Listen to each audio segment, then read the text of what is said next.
Presley, and welcome to another episode of The Word to the World. Today we're going to be reading Genesis chapter 41, verses 1 through 12 in the New King James Version. Again, we're going to be reading Genesis chapter 41, verses 1 through 12 in the New King James Version. Let's get started. Then it came to pass, at the end of 2 full years, that Pharaoh had a dream, and behold, he stood by the river. Suddenly there came up out of the river 7 cows, fine looking and fat, and they fed in the meadow. Then behold, 7 other cows came up after them out of the river, ugly and gaunt, and stood by the other cows on the bank of the river.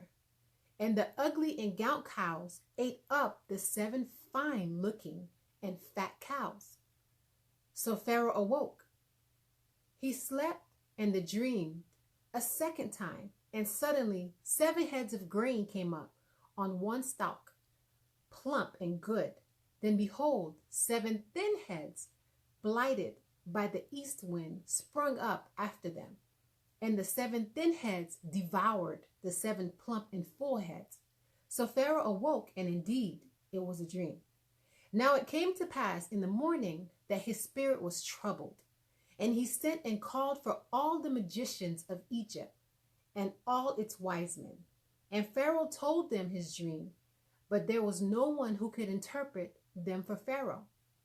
Then the chief butler spoke to Pharaoh, saying, I remember my faults this day, when Pharaoh was angry with his servants and put me in custody in the house of the captain of the guard, both me and the chief baker. We each had a dream in one night, he and I. Each of us dreamed according to the interpretation of his own dream. Now there was a young Hebrew man with us there, a servant of the captain of the guard. And we told him, and he interpreted our dreams for us. And each man he interpreted according to his own dream. Thus I read to you Genesis chapter 41, verses 1 through 12 in the New King James Version. I hope you've enjoyed it, and I'll see you for the next reading. Be blessed. Bye.